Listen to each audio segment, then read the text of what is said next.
Hello everyone. आज हम करेंगे time dependent perturbation theory. Last lectures में हमने किया था टाइम इंडिपेंडेंट परटर्बेशन थ्योरी। ठीक है, तो उसमें हमने किया था non degenerate perturbation theory and degenerate perturbation theory. लेकिन आज करेंगे हम टाइम डिपेंडेंट परटर्बेशन थ्योरी। तो टाइम डिपेंडेंट जो परटर्बेशन थ्योरी है, ठीक है, उसका जो हैमिल्टोनियन है उसे हम कैसे लिखते हैं? Total Hamiltonian is equals to exact Hamiltonian plus perturbed Hamiltonian. ठीक है, लेकिन ये परटर्ब्ड हैमिल्टोनियन टाइम डिपेंडेंट होगा और वेरी स्मॉल, ये जो परटर्बेशन है बहुत स्मॉल होगी इस एग्जैक्ट हैमिल्टोनियन से। ठीक है, एच नोट से। तो ये कहाँ पे यूज करना है? जैसे हम मोलिकुलर फिजिक्स या एटॉमिक फिजिक्स पढ़ते हैं, उसमें हम बोलते हैं कि ट्रांजिशंस हो रही हैं। ठीक है, कि एक स्टेट से पार्टिकल दूसरी स्टेट में जा रहा है। ठीक है, तो जब एक स्टेट से दूसरी स्टेट में ट्रांजिशन होगी, ठीक है, लेकिन वहां पे क्या होता था, बाहर से एक फोटोन स्ट्राइक करता था, फोटोन स्ट्राइक किया, इलेक्ट्रॉन यहाँ से, मतलब एटम हमारा एक स्टेट से first excited state, ground state से फर्स्ट एक्साइटेड स्टेट में चला जाता था। ठीक है, ऐसे कुछ होता था, या फिर फोटोन यहाँ स्ट्राइक करेगा तो वो ग्राउंड स्टेट में आ जाता था, कुछ ऐसा। तो यहाँ पे क्या होगा, यहाँ पे हम फोटोन नहीं स्ट्राइक कर रहे हैं, यहाँ पे हम पर्टर्बेशन अप्लाई कर रहे हैं कुछ टाइम के लिए। कि क्या हुआ कि एटम यहाँ पड़ा हुआ था, ग्राउंड स्टेट में था, ठीक है, ग्राउंड स्टेट में था, और उसके बाद आपने क्या किया, पर्टर्बेशन अप्लाई कर दी कुछ टाइम के लिए। तो पर्टर्बेशन मान लो कि 0 से लेके टाउ टाइम के लिए हमने अप्लाई कर दी। तो जब हमने पर्टर्बेशन 0 से टाउ टाइम के लिए अप्लाई की, ठीक है, पर्टर्बेशन है V of T, V dash of T, ठीक है, और ये पर्टर्बेशन में अप्लाई की 0 से लेके टो टाइम तक, तब हमारा ये जो एटम है जो इस स्टेट में था, उसकी क्या प्रोबेबिलिटी होगी वो इस स्टेट में चला जाए। ठीक है, ये है टाइम डिपेंडेंट परटर्बेशन थ्योरी। ठीक है, इसी तरह से, और बाकी टाइम पे, बाकी टाइम मतलब T less than zero and T greater then tau, इस टाइम पे हमारा क्या है, कोई परटर्बेशन नहीं है, जीरो परटर्बेशन। ठीक है, तो इतने टाइम में हमारी परटर्बेशन ये थी, ये इस टाइम पे परटर्बेशन जीरो, मतलब कुछ टाइम के लिए परटर्बेशन लगी तो हमारा जो एटम इस स्टेट में था उसके ऊपर वाले स्टेट में जाने की प्रोबेबिलिटी क्या होगी, ये हमने यहाँ से टाइम डिपेंडेंट परटर्बेशन से निकालना है। ठीक है, तो ये याद रखना, कहीं पे भी ट्रांजिशंस का क्वेश्चन आता है, ठीक है, और टाइम डिपेंडेंट आपको हैमिल्टोनियन कुछ ऐसा ये वाला, बट अब हैमिल्टोनियन टाइम डिपेंडेंट हो तो आपको ये जो मेथड मैं करवाऊंगा वो यूज करना है। तो इसके लिए आप अगर सीधा फर्स्ट ऑर्डर ट्रांजिशन जो है, फर्स्ट ऑर्डर ट्रांजिशन, उसका एक फॉर्मूला है, उसे हम डिराइव नहीं करेंगे क्योंकि बहुत लेंथी हो जाएगा नहीं तो। प्रोबेबिलिटी इनिशियल स्टेट से फाइनल स्टेट के लिए, ठीक है, ये सिर्फ फर्स्ट ऑर्डर के लिए है, सेकंड ऑर्डर वाला हम नहीं करेंगे, सेकंड ऑर्डर आता भी नहीं है, मतलब लगा लो आपकी 90% केसेस फर्स्ट ऑर्डर के ही होंगे। ठीक है, तो फर्स्ट ऑर्डर ट्रांजिशन के लिए प्रोबेबिलिटी इनिशियल स्टेट से फाइनल स्टेट के लिए क्या होगी, mode of minus iota by H cut Sai final, ये फाइनल स्टेट है, वी जो टाइम डिपेंडेंट होगा, साई इनिशियल, इनिशियल स्टेट, ठीक है, और यहां पे आएगा ई रेस्ट पर आयोटा ओमेगा एफ आई, ठीक है, इंटू टी डैश, यहां टी डैश कर लो, डी टी डैश बाहर आ जाएगा, मतलब यहां पे मोड का स्केल। ठीक है, तो यहां पे एक इंटीग्रल आएगा 0 से टी, ठीक है, तभी मैंने यहाँ पे टी डैश वेरिएबल चेंज कर दिया, बाद में वो टी बन जाएगा इंटीग्रेट करने के बाद। तो ये हमारा फॉर्मूला है फर्स्ट ऑर्डर प्रोबेबिलिटी ट्रांजिशन का। ठीक है, तो यहाँ पे प्रोबेबिलिटी हम बता सकेंगे कि अगर इनिशियल स्टेट आई थी और फाइनल स्टेट एफ है, ठीक है, और वी ऑफ टी डैश हमने क्या किया, स्मॉल परटर्बेशन अप्लाई की, तो हमारी क्या प्रोबेबिलिटी है कि यहाँ से वो पार्टिकल यहाँ आ जाए, उसकी प्रोबेबिलिटी हम इस फॉर्मूले से बता सकते हैं। ठीक है, यहाँ पे जो ओमेगा एफ आई है वो है फाइनल स्टेट की एनर्जी माइनस इनिशियल स्टेट की एनर्जी बाय एच कट। ठीक है, तो ये आपको फॉर्मूला याद रखना है एक तो।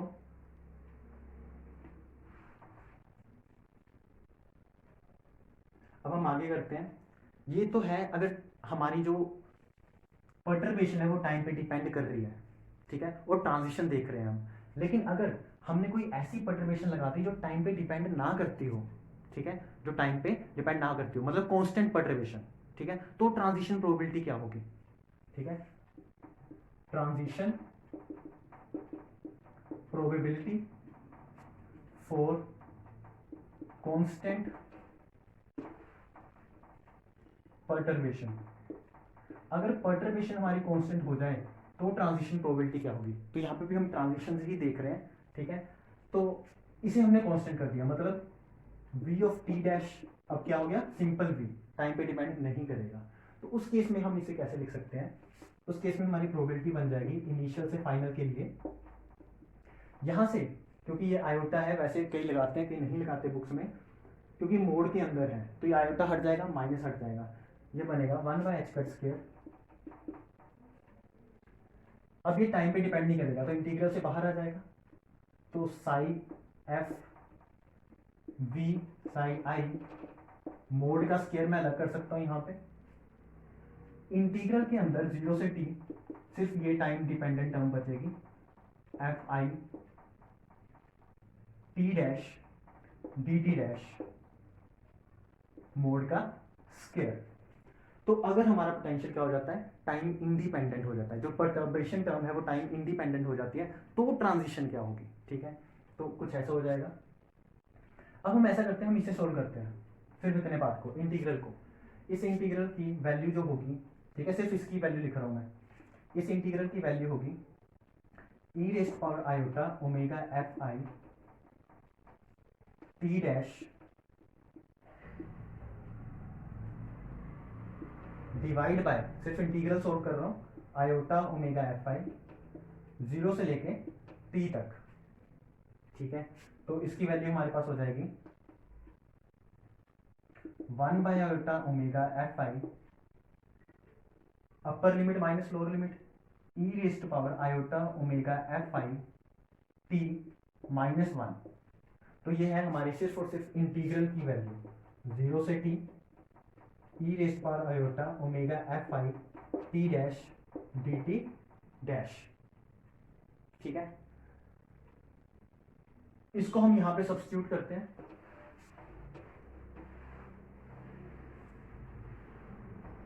तो यहां पे सब्स्टिट्यूट करेंगे तो ये बनेगा हमारे पास प्रोबेबिलिटी इनिशियल से final is equals to 1/h² psi F V psi i के मोड का स्क्वायर, इसकी वैल्यू है 1/ओमेगा एफ आई स्क्वायर, क्योंकि मोड का स्क्वायर के अंदर है तो आयोटा तो हमारा खत्म हो जाएगा, साथ में ये है मोड के अंदर e raised to power iota omega F I t -1 के मोड का स्क्वायर, ठीक है। ये विजिबल होगा, हाँ ये विजिबल है कि मोड का स्क्वायर, बस इसमें सब्स्टिट्यूट की है वैल्यू। अब इसे सोल्व करना है आपको, सिर्फ इतने पार्ट को, ठीक है।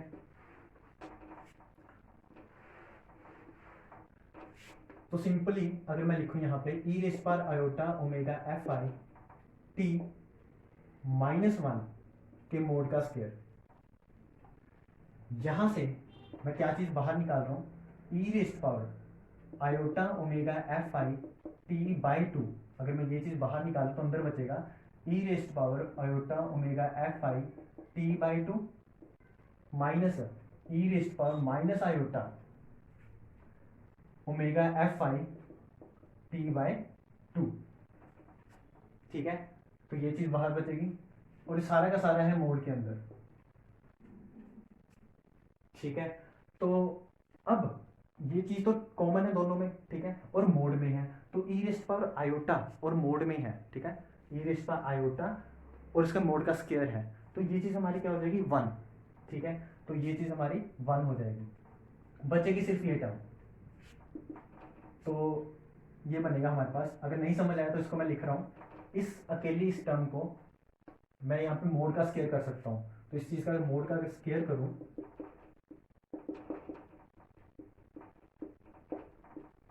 ठीक है, तो मोड के स्क्वायर को ओपन कैसे करते हैं, e raised power minus iota omega F I t by 2 into e raised power iota omega F I t by 2, एक आयोटा का कॉन्जुगेट करना है, एक सिंपल रखना है, तो ये कैंसिल हो जाएगा, तो ये 1 होगा, ठीक है। इसलिए मैंने इसको 1 कर दिया सिंपली, बचेगी ये टर्म, ठीक है। तो मैं यहाँ पे 1 कर रहा हूँ, इसको हटा रहा हूँ।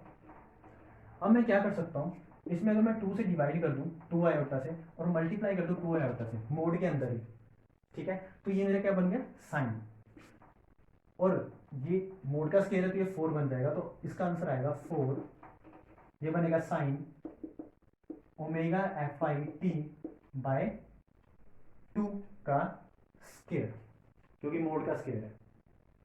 तो ये इतने की टर्म की वैल्यू होगी, यहां सब्स्टिट्यूट कर देते हैं,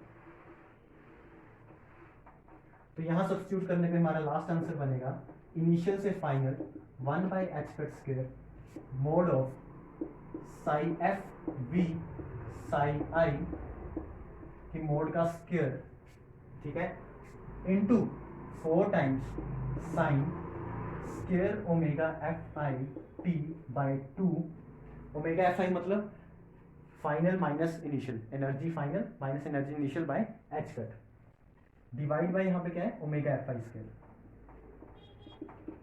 तो ये आपकी लास्ट टर्म बनेगी, ठीक है, ये आपकी लास्ट टर्म बनेगी for the case of constant perturbation, अगर कांस्टेंट परटर्बेशन लगाते हैं तो, ठीक है।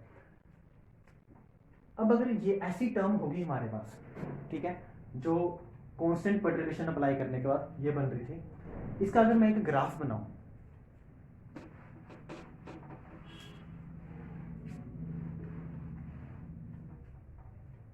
तो इसको मैं ऊपर लिख लेता हूं, फिर इसका ग्राफ बनाता हूं। यहां पे आई से एफ, थोड़ी सी अरेंजमेंट कर रहा हूं, 4 बाई एच कट स्केयर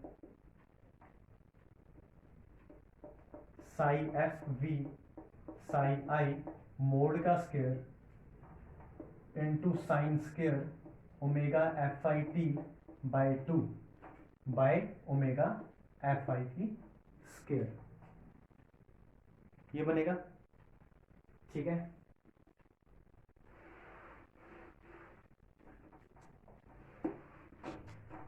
अब यहां पे अगर मैं ग्राफ बनाऊं, इस तरफ रखते हैं sign square omega F I t by 2 by omega F I square, और इस तरफ रखते हैं ओमेगा एफ आई फ्रीक्वेंसी, ठीक है। तो इसका प्लॉट कैसा होगा, इसका प्लॉट होगा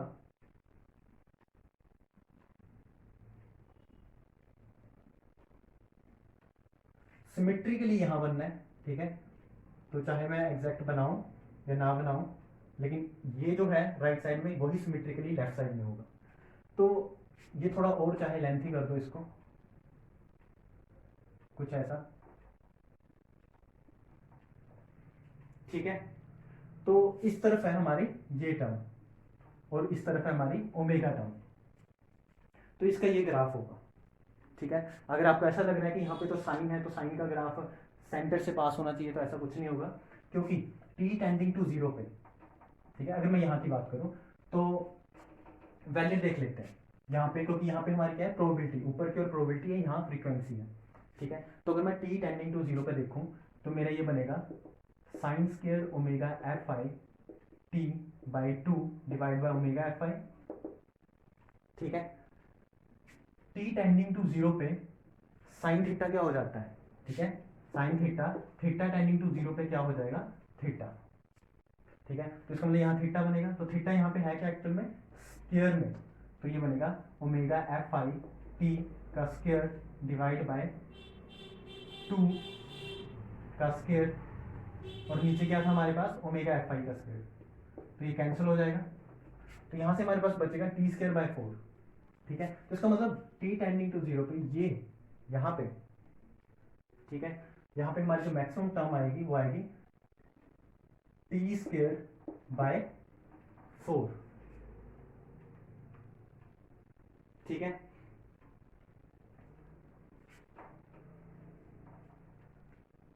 अब फ्रीक्वेंसी को एक्चुअल में कैसे लिख सकते हैं, टाइम की टर्म में 2 पाई बाई टी, तो यहाँ पे 2 पाई बाई टी, नेक्स्ट होगी 4 pi by T, 6 pi by T, minus 2 pi by T, minus 4 pi by T, ऐसे ही माइनस 6 पाई बाई टी, ठीक है। तो ये हमारी मैक्सिमम टर्म होगी, ठीक है। यहां पे दूसरी चीज,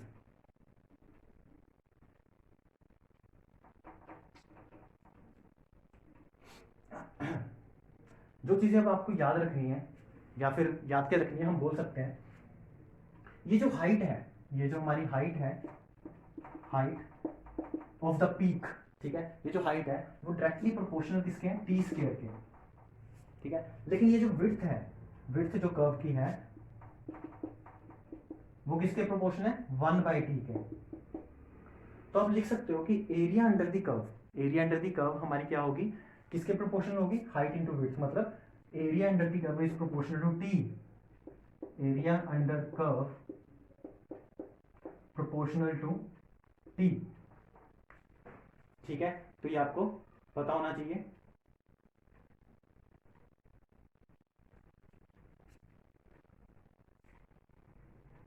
अब इस ग्राफ से हमें देखने को क्या मिल रहा है, हमें पता है कि omega F I is equal to क्या है, E F minus E I by H cut. और हमें पता है कि हमारी जो पीक है, ट्रांजिशन प्रोबेबिलिटी की पीक कहाँ आ रही है, omega F I nearly equal to zero पे।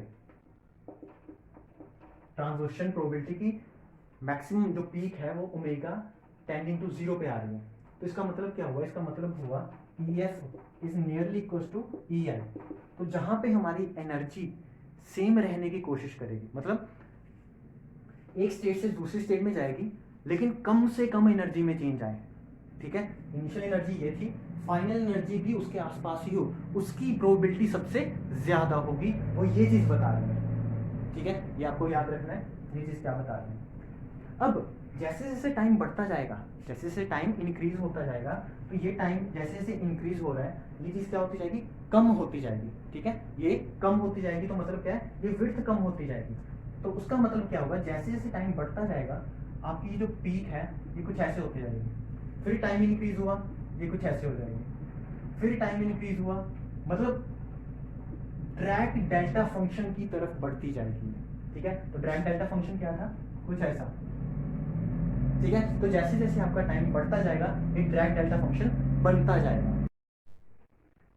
तो जैसे जैसे ये हमारा टाइम बढ़ता जाएगा ये ड्रैग डेल्टा फंक्शन की ओर मतलब अप्रोच करता जाएगा, ठीक है। तो टाइम इन्फिनिटी पे ये ड्रैग डेल्टा फंक्शन बन जाएगा। तो वो हम चेक भी कर सकते हैं फॉर्मूला लगा के।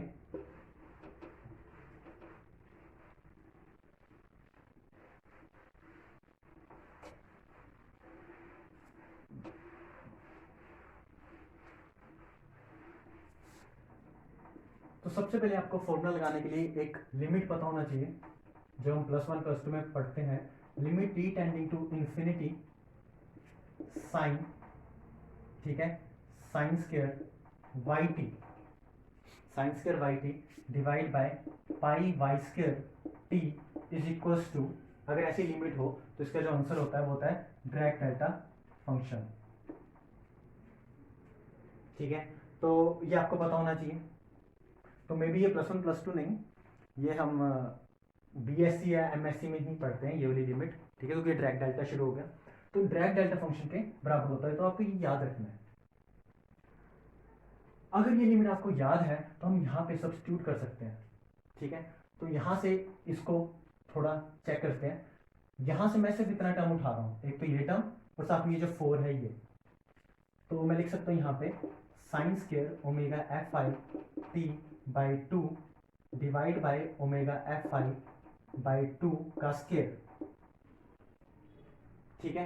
तो यहाँ से मैंने कितनी टर्म उठाई, सिर्फ 4 और ये टर्म, तो इसका मतलब मैंने सिर्फ और सिर्फ ये और ये टर्म लिखी है, पाई टी नहीं लिखा, ठीक है। तो मैं इसे क्या लिख सकता हूँ, limit T tending to infinity पे। तो इसका मतलब अगर सिर्फ इतनी टर्म लिखे तो पाई और टी को मैं राइट साइड में लेके जा सकता हूँ, पाई एंड टी को।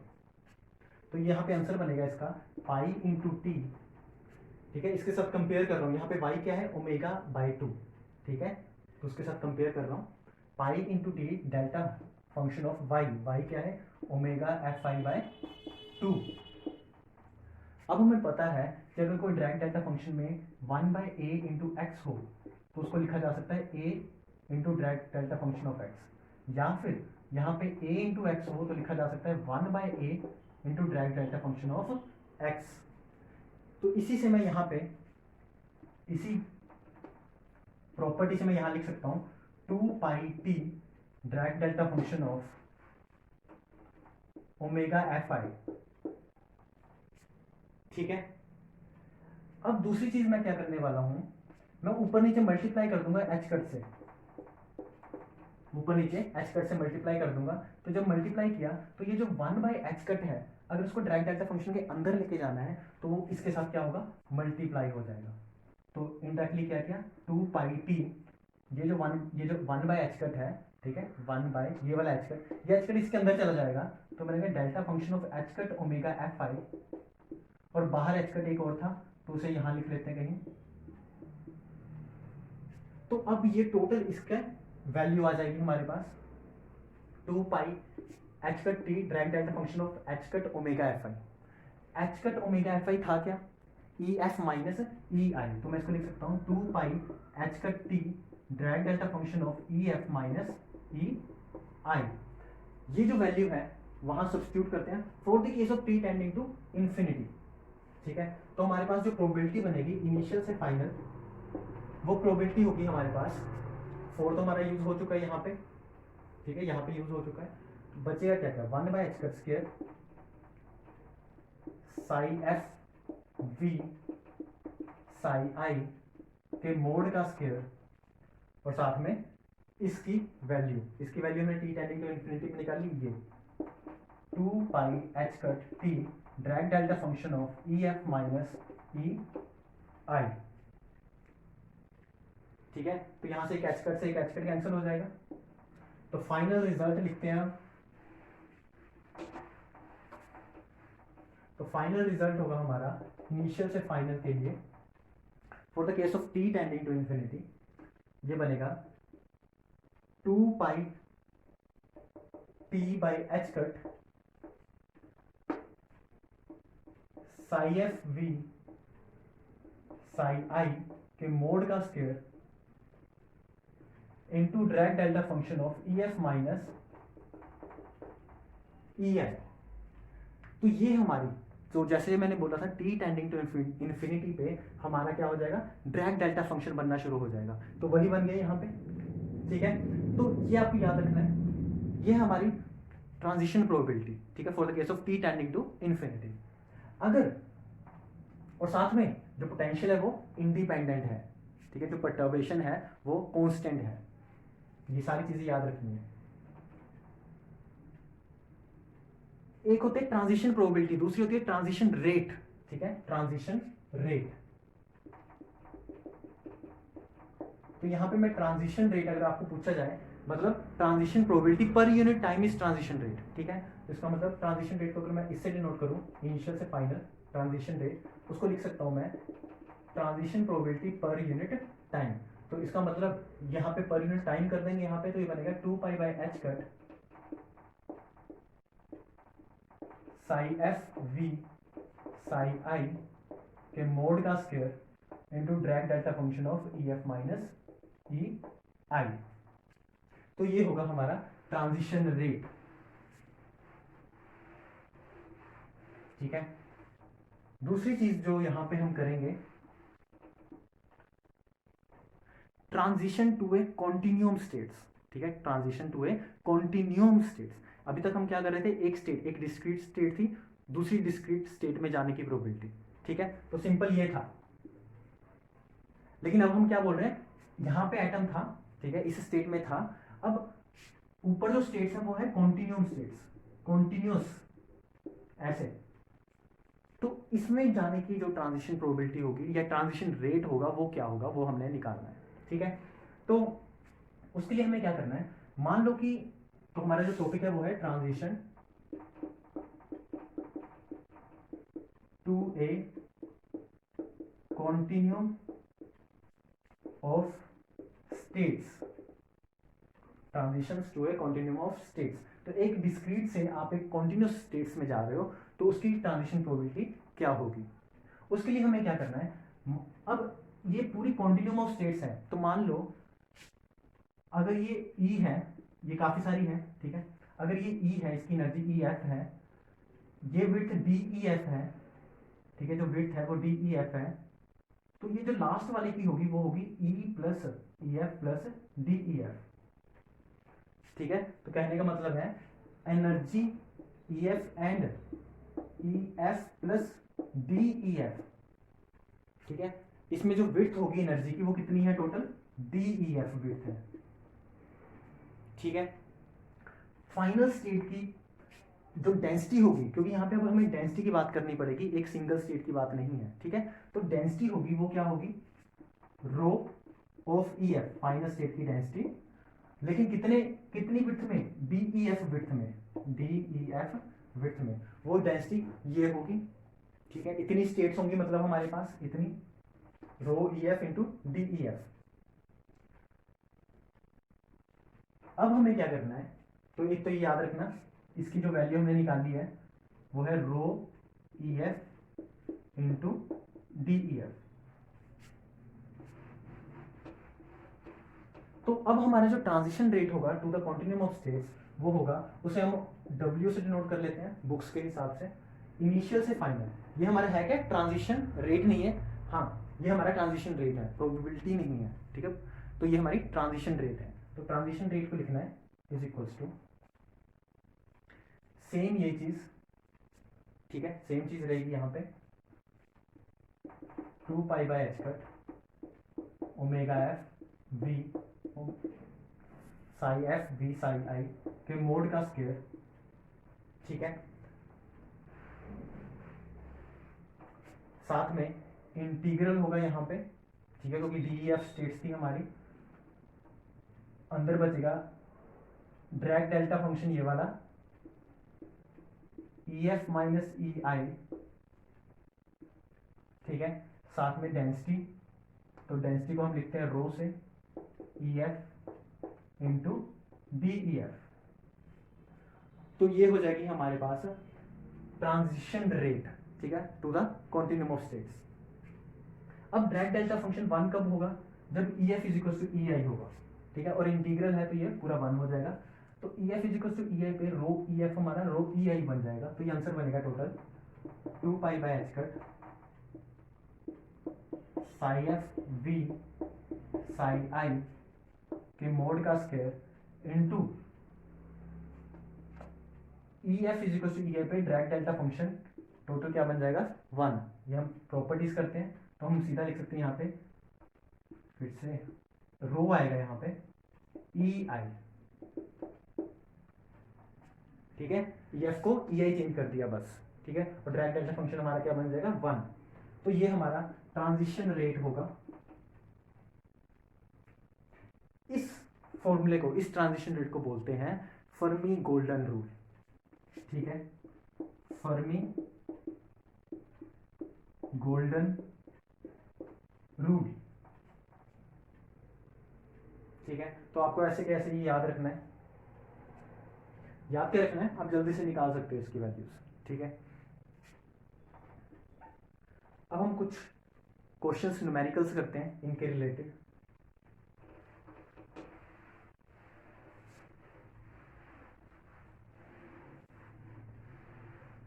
तो फर्स्ट क्वेश्चन आपके स्क्रीन पर, तो इस क्वेश्चन में हमें गिवन है कि डेल्टा टी टाइम के लिए हमने H dash constant perturbation apply की, ठीक है। तो साथ में हमें एक गिवन कंडीशन है H dash delta T is less than H cut, तो ये बहुत ही इंपॉर्टेंट हमारे पास एक गिवन कंडीशन है, ठीक है। तो सबसे पहले तो हमें ये पता होना चाहिए कि कांस्टेंट परटर्बेशन जब अप्लाई करते हैं तो प्रोबेबिलिटी की वैल्यू क्या होगी, वो होगी पी आई से एफ इज इक्वल्स टू, ये हम ड्राइव कर चुके हैं, 4 by h cut square psi final h dash psi initial mod का square into e raise to power i, sorry into sine square omega F I T by 2 divide by omega F i square. तो ये हम derive कर चुके हैं for the case of constant perturbation, ठीक है। अब इसको यहां पे ध्यान से देखना है, ओमेगा एफ आई, उसको एक्चुअली में हम लिखते क्या है, E F minus E I by h cut. तो इसका मतलब H cut is very much greater than T, इसका मतलब यहाँ पे अगर मैं इसको सब्स्टिट्यूट करता हूँ तो यहाँ पे क्या बनेगा, डिवाइड में एच कट, ठीक है। इसकी वैल्यू को यहाँ पे सब्स्टिट्यूट करेंगे तो divide divide by H cut है, ऊपर टी है, इसका मतलब जो हमारा साइन स्क्वायर की ये वैल्यू है वेरी स्मॉल है, ठीक है। यहाँ से पता चल जाएगा क्योंकि यहाँ पे मैं इनडायरेक्टली क्या लिख सकता हूँ, E F minus E I by h cut, और यहाँ पे टी था, और इस कंडीशन से मैं बोल सकता हूँ दिस इज वेरी स्मॉल। तो हमें पता है कि sine theta nearly equal to theta होता है अगर थीटा स्मॉल हो। तो मैं सिंपली टाइम के रिस्पेक्ट में यहाँ पे बोल सकता हूँ कि इनिशियल से फाइनल के लिए हमारी प्रोपोर्शनैलिटी क्या होगी, टाइम के स्क्वायर के साथ, ठीक है। ये सिंपल थीटा आ जाएगा जो अंदर की टर्म है, और टाइम पे सिंपल ऐसे प्रोपोर्शनल होगा। तो ठीक है, तो सिंपली मैं यहाँ पे बोल सकता हूँ क्योंकि हमें डेल्टा टी टाइम दिया हुआ है, तो फर्स्ट केस तो ये हो जाएगा। सेकंड टाइम उन्होंने क्या किया, 2 टाइम्स डेल्टा टी कर दिया, तो इसका मतलब सेकंड टाइम हमारा इनिशियल से फाइनल प्रोबेबिलिटी क्या हो जाएगी, proportional to 2 times delta T की स्क्वायर, ठीक है। तो टाइम को हमने क्या किया, सिंपली डबल किया, तो डबल करने पे ये बनेगी, तो इसका मतलब मैं ये लिख सकता हूँ इजीली, डिवाइड बाय इनिशियल से final 4 times delta T square divide by delta T square, तो यहां से आंसर आएगा 4। इसका मतलब 4 टाइम्स द इनिशियल प्रोबेबिलिटी हमारा आंसर होगा, ठीक है, 4 टाइम्स द इनिशियल प्रोबेबिलिटी। तो इसको हम सिंपली ऐसे लिख सकते हैं, dash is equal to 4 times a i से एफ, तो ये आपका आंसर हो जाएगा। फिर नेक्स्ट क्वेश्चन करते हैं।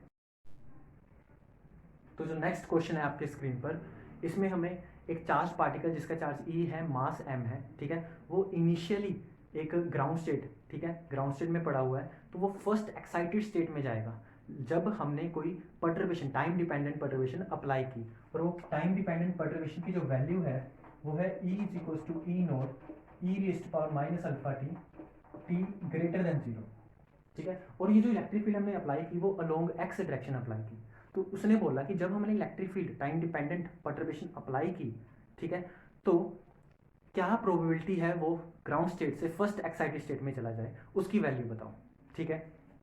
तो क्यूबिकल बॉक्स में है ये सारा काम हो रहा है, एक क्यूबिकल बॉक्स था, ठीक है, उसमें आपने इलेक्ट्रिक फील्ड अप्लाई कर दी ये वाली।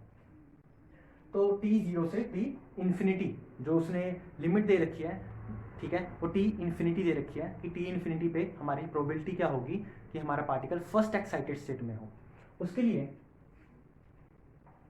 सबसे पहले तो हमें क्या करना है, हमारे पास ये सोचना है कि ग्राउंड स्टेट क्या होती है, क्योंकि जब मैं एनर्जी लिखता हूँ, एक क्यूबिकल बॉक्स है जिसकी साइड 2 है, 2a है, तो उसकी एनर्जी क्या बनेगी, उसकी एनर्जी बनेगी nx square plus ny square plus nz square, ठीक है।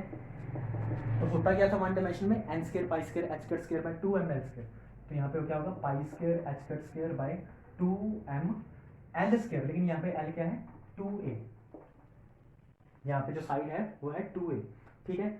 तो यहाँ पे ये बनेगा 8 टाइम्स ग्राउंड स्टेट के लिए, अगर मैं ग्राउंड स्टेट की बात करूं तो ये तीनों के तीनों क्या होने चाहिए 1 1 1, nx भी 1 ny भी 1 और nz भी 1, लेकिन फर्स्ट एक्साइटेड स्टेट के लिए, फर्स्ट एक्साइटेड स्टेट के लिए जो हमारे nx ny nz की वैल्यू होगी वो 2 1 1 भी हो सकती है, 1 2 1 भी हो सकती है, और 1 1 2 भी हो सकती है, कोई भी स्टेट हो सकती है, ये भी और ये भी, ठीक है, फर्स्ट एक्साइटेड स्टेट के लिए। तो हमें तीनों को चेक करना पड़ेगा पहली बात, ठीक है। तो ग्राउंड स्टेट ये है, इस स्टेट से या तो इस स्टेट में गई, या फिर इस स्टेट से इस स्टेट में गई, या फिर इस स्टेट से इस स्टेट में गई, ठीक है, उसकी प्रोबेबिलिटी बतानी है, ठीक है। तो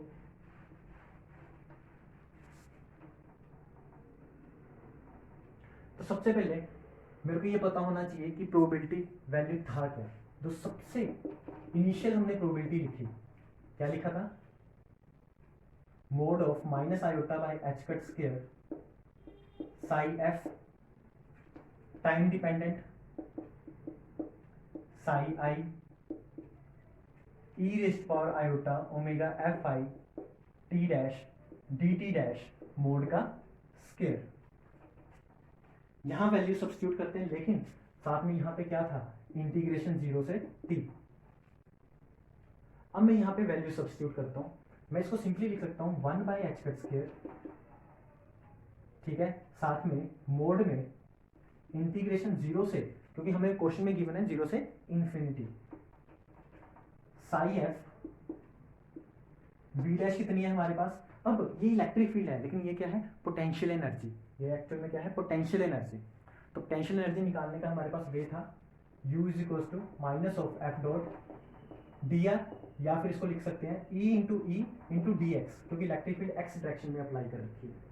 ठीक है, तो E की वैल्यू हमें पता है, तो इसको जब हम सोल्व करेंगे, यहाँ पे वैल्यू सब्स्टिट्यूट करेंगे तो बनेगा minus e into e naught into e raised पर minus alpha T into x. तो ये इसकी वैल्यू आएगी u की, यही u की वैल्यू यहाँ पुट करनी है, minus e into e naught into x into e raised पर alpha t minus alpha t. ठीक है, और साथ में साई आई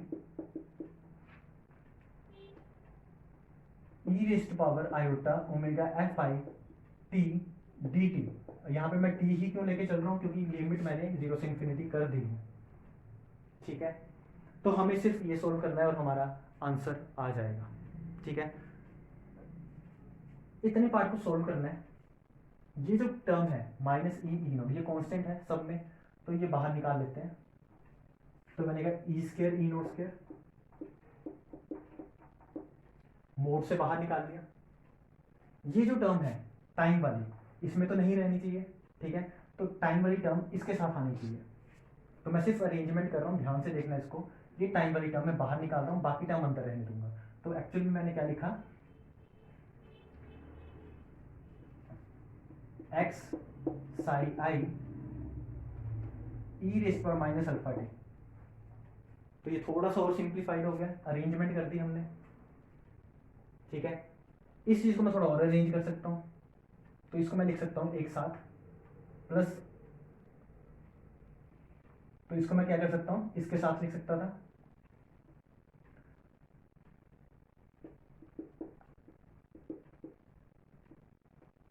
ये कर सकता हूँ। इसकी अरेंजमेंट थोड़ी और कर सकता हूँ, माइनस हटा के, माइनस बाहर निकाल के। ऐसा मैंने क्यों किया ये आपको जल्दी ही समझ आएगा, क्योंकि यहाँ पे लिमिट के कारण मैंने ऐसा किया। ठीक है, लिमिट सोल्व करना आसान हो जाएगा, तो मेरे को सिर्फ ये सोल्व करना है। तो सबसे पहले मैं इसे सोल्व करता हूँ, इतनी टर्म को।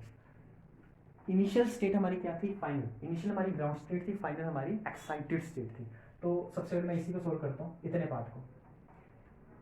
इसको मैं ऐसे लिख सकता हूँ, फाइनल एक्स इनिशियल, ठीक है, इज इक्वल टू, इसको लिखा जा सकता है, सिर्फ इतने को सोल्व कर रहा हूँ। फाइनल स्टेट है हमारी 2 1 1, एन एक्स की वैल्यू इक्वल 2, एक बार एन वाई की वैल्यू 1, एन जेड की value 1, X 1 1 1। Initial state ground state थी, तीनों के तीनों N X N Y N Z क्या थे, 1 थे। इसकी वैल्यू चाहिए। ठीक है, सारा काम इस पे रुकता है आके।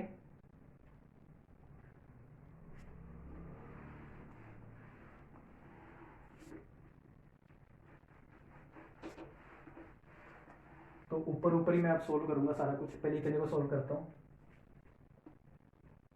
इस चीज को 2 1 1, इसका मतलब एन एक्स 2 है, एन वाई 1 है, एन जेड 1 है, और साथ में यहाँ एक्स। इस चीज को मैं इंटीग्रल की फॉर्म में लिख सकता हूँ, इंटीग्रल। पहले हम एक्स वाले की बात करते हैं, तो वो कहता है √2/L साइन एन पाई, क्योंकि वेव फंक्शन की बात कर रहा हूँ, साइन एन पाई x/L। ठीक है, तो यहाँ पे ये क्या होगा, √2/L क्या है यहाँ पे 2a, साइन एन कितना है हमारे पास, अगर मैं इसकी बात करूँ तो एन है हमारा 2 पाई x/2a। ये एन एक्स उठाया, ध्यान से देखना इसको, और साथ में ये वाला एन एक्स उठाते हैं। ठीक है, इंटू साइन एन कितना है 1 पाई x/2a। लेकिन इसकी वजह से भी एक कांस्टेंट टर्म आता था, वो कांस्टेंट टर्म था √2/2a, तो इसका मतलब इसका स्क्वायर हो जाएगा। लिमिट जाएगी 0 से 2a।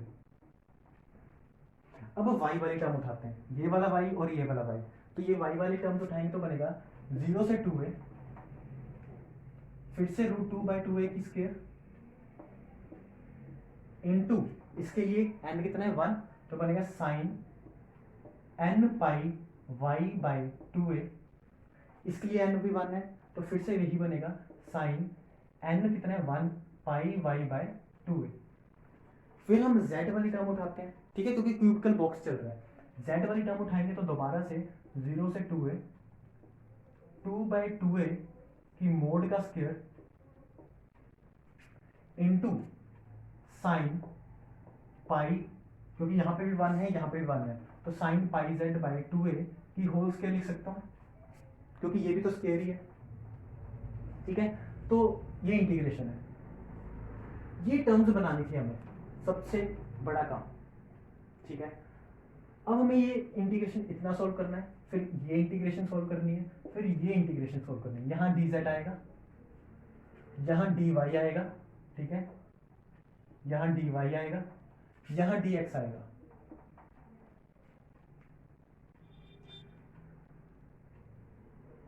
तो सबसे पहले इसको सॉल्व करते हैं, ठीक है। इसकी वैल्यू को सॉल्व करने के लिए हमें बोर्ड चाहिए थोड़ा, तो मैं इसको अलग से लिख के रख लेता हूँ थोड़ा सा नीचे। E square E naught square by H cut square 0 to infinity psi final. तो एक्चुअल में साई फाइनल हम कौन सा यूज कर रहे हैं, 2 1 1 X psi initial is 1 1 1 E raise to power minus alpha minus iota omega F I T D T के mode का स्क्वायर। तो अब हम वैल्यूज को सॉल्व करते हैं। सबसे पहले इसको सॉल्व करते हैं, 2 से 2 कैंसिल हो जाएगा, 2 से 2 कैंसिल, 2 से 2 कैंसिल।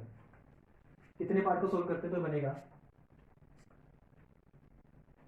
हमने गलती कर दी, यहाँ पे x भी था, ठीक है, हमने सिर्फ 2 1 उठाया, 1 1 उठाया, 1 1, लेकिन ये जो x है ये इस वाले x के साथ आएगा, मतलब nx और ये वाला nx इसके साथ ये x आएगा।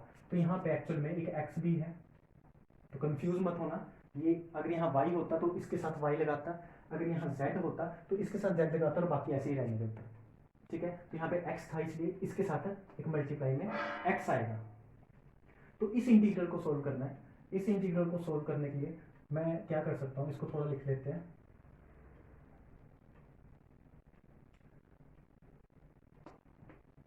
इंटीग्रल 0 से 2a, ये जो a है वो मैं बाद में करूंगा, 2 से ऊपर नीचे मल्टीप्लाई कर लेते हैं, तो 1/2 इंटू 2 और एक x था,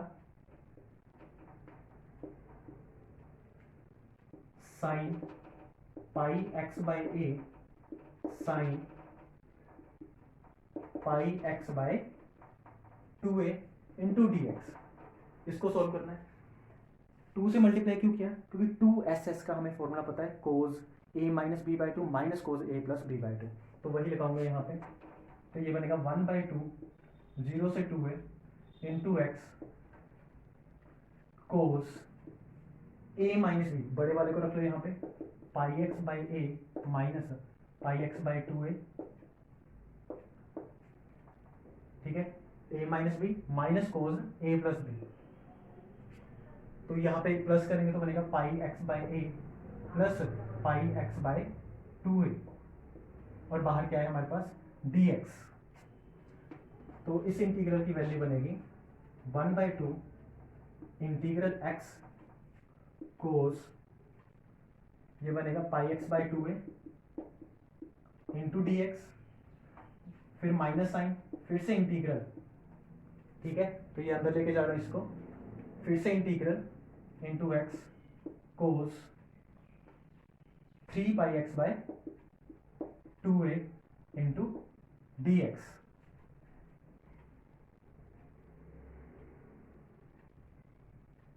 ठीक है, 0 से 2a, 0 से 2a।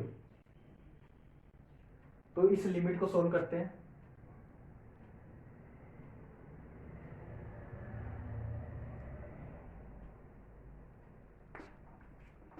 ये बनेगा हमारे पास 1/2 first function integration of second sine pi x by 2a divide by derivative of inside term pi by 2a minus derivative of first, ठीक है, माइनस इंटीग्रेशन करने का ये मेथड था, minus derivation of this term integration of this term.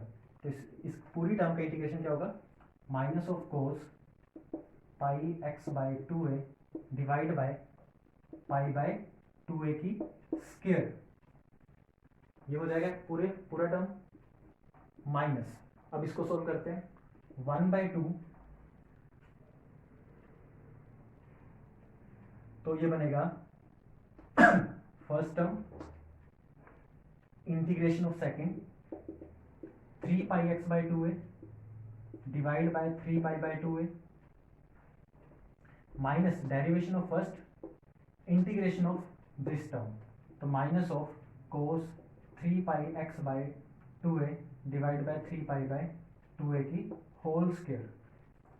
यहाँ पे 0 से 2a तक लिमिट पुट करनी है, यहाँ पे भी 0 से 2a तक लिमिट पुट करनी है। तो अब हम लिखें तो लिखें कहाँ पे, तो एक्चुअल में ये रब करना चाहिए, बाकी चीज़ें हमें चाहिए, ठीक है। तो क्वेश्चन थोड़ा लेंथी है लेकिन काफ़ी कुछ चीज़ें सीखने को मिल जाती है, आपकी कैलकुलेशन स्ट्रॉन्ग हो जाएगी, ठीक है। और ऐसा नहीं कि क्वेश्चन नहीं करना है, जब भी हमारे पास लास्ट पार्ट आता है, जैसे पार्ट सी कर रहे हो, ठीक है, तो पता है कि आपको ये क्वेश्चन आता है लेकिन ये लेंथी है, तो उसे तब करना है जब फाइनल में आपके पास टाइम बच जाए और आप कर चुके हो अपना पेपर, ठीक है, तब कर सकते हो आप ऐसे क्वेश्चन। तो लिमिट पुट करते तो बनेगा 1/2, तो जब 2a यहाँ पुट करेंगे ये 0 बनेगा, 0 यहाँ पुट करेंगे तो भी ये 0 बनेगा, यहाँ पुट करते हैं तो माइनस माइनस प्लस ये बनेगा 4a square by pi square.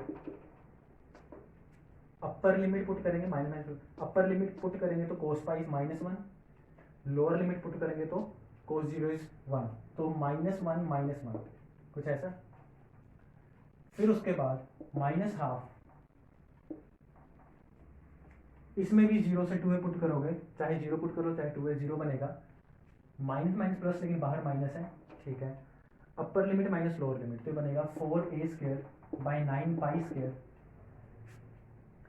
ठीक है। और साथ में अपर लिमिट कोस 2a, तो 2a से कोस 3 पाई इज -1, तो -1 इंटू -1, ठीक है, -1 और साथ में अपर लिमिट माइनस लोअर लिमिट, तो ये बनेगा,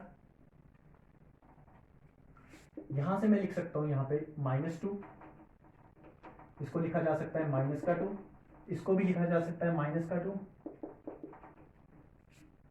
तो ये बनेगा 2 से 2 कैंसिल, इस 2 से इस 2 cancel, -4a square by pi square,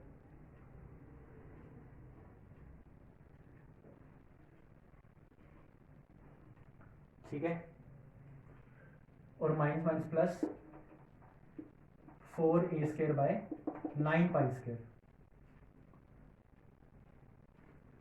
ये बनेगा 36, तो बनेगा -32a square by 9 pi square.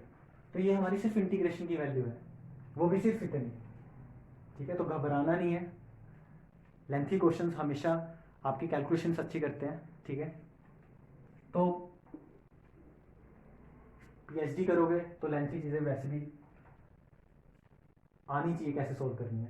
तो -32a square by 9 pi square सिर्फ इस इंटीग्रल की वैल्यू है, ठीक है, excluding 1/a, excluding this 1/a। ऐसे ही इस इंटीग्रल की वैल्यू निकालनी, ऐसे ही आपने इस इंटीग्रल की वैल्यू निकालनी है, वो बहुत ही आसान से आंसर आएगा सीधा a, तो आप खुद से निकाल लोगे।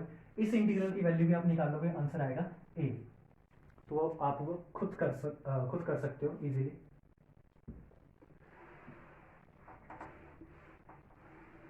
तो मैं यहाँ पे वैल्यू सब्स्टिट्यूट करूंगा, तो 1/a इसका था, 1/a इसका था, 1/a इसका था, वो बाहर निकाल दिया तो 1/a क्यूब बन गया। इसकी वैल्यू फर्स्ट इंटीग्रल की वैल्यू थी -32a square by 9 pi square, second की वैल्यू है a, थर्ड इंटीग्रल की वैल्यू है a, तो ये बनेगा टोटल a स्क्वायर। तो टोटल हमारे इस की वैल्यू जो बनेगी इस पूरे की,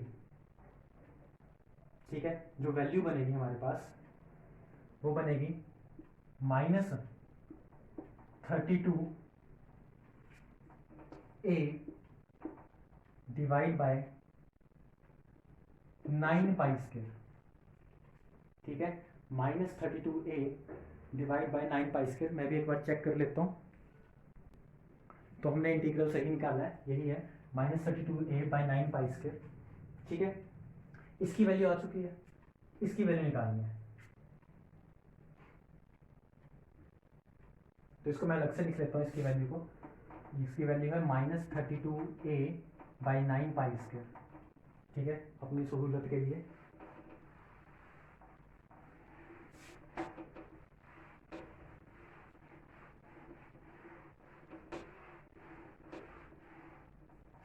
अब इसकी वैल्यू निकालनी है, ठीक है। ये सारा मोड के अंदर चल रहा है। e⁻⁻∞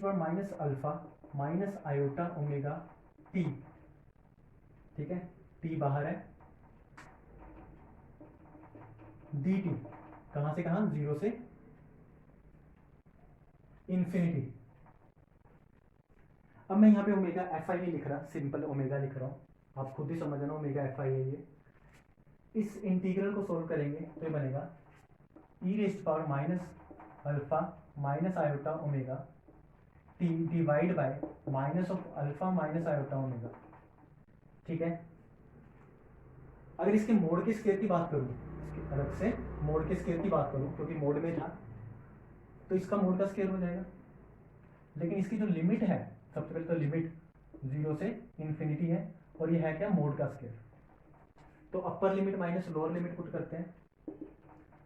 अपर लिमिट पुट करेंगे तो e⁻∞ इज 0। यही मेरा कारण था माइनस बाहर निकालने का, कि ये 0 हो जाएगा। तो अपर लिमिट माइनस लोअर लिमिट, तो माइनस लोअर लिमिट करेंगे तो e⁻⁻∞t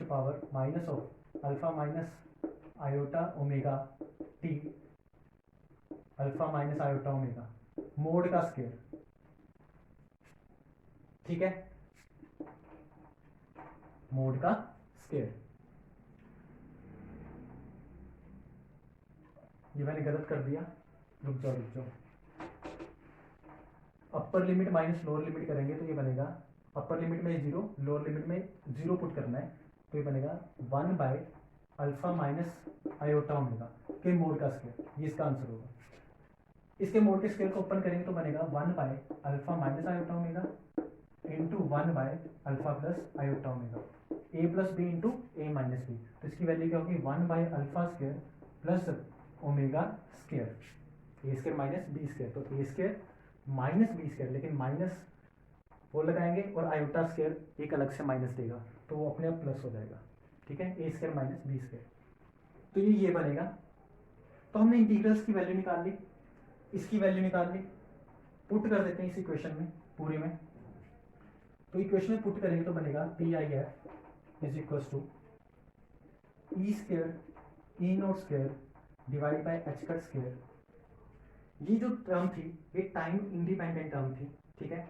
इस टर्म की जो वैल्यू थी वो थी -32a बाई 9π², लेकिन ये मोड के अंदर थी, मोड के बाहर लेके जाएंगे तो उस पूरी टर्म का क्या हो जाएगा, स्क्वायर हो जाएगा। तो बनेगा 32a बाई 9π² का स्क्वायर। तो ये इस टर्म की वैल्यू है, मोड से बाहर निकाल दी, इनटू इस टर्म टाइम डिपेंडेंट टर्म की वैल्यू है ये वाली 1/α² प्लस ओमेगा स्क्वायर। तो फाइनली आपका आंसर आ गया, ठीक है, ये आपका आंसर होगा। लेकिन अभी भी कई बार क्या होता है, ओमेगा की वैल्यू भी पूछ रखी होती है सामने या दे रखी होती है, तो ओमेगा एक्चुअल में क्या लिखना है, this is actually omega fi which is EF minus EI by h cut, ठीक है। तो EF की value for the case of cubicle, ठीक है, तो यहाँ पे हमारे पास बॉक्स है, क्यूबिकल बॉक्स, तो EF की वैल्यू क्या होगी, EF की वैल्यू होगी हमारे पास, क्योंकि फाइनल स्टेट हमारी कौन सी है, excited state, first excited state. तो n² nx² plus ny² plus nz² into π² h² by 2m into 2a की स्क्वायर। तो जो इसका आंसर आएगा वो आएगा 4 5 6 6 π² h² बाई 8m a²। ऐसे ही इनिशियल स्टेट की जो वैल्यू होगी, जो इनिशियल स्टेट की वैल्यू होगी वो क्या होगी, इनिशियल स्टेट थी ground state, N square pi square H cut square N X square plus N Y square plus N Z square into pi square H cut square by 2m A square, 2m into 2a की square. ठीक है, तो simply मैं लिख सकता हूँ यहाँ पे जो इनिशियल स्टेट है 1 2 3, तो 3 pi square H cut square by 8m A square. Final state भी आ गई हमारे पास, इनिशियल स्टेट भी आ गई हमारे पास, तो फाइनल माइनस इनिशियल करना है, ओमेगा एफ आई आ जाएगा। तो where omega F I is equals to final minus initial, तो सिंपली क्या बनेगा 3 pi square H cut square by 8m A square.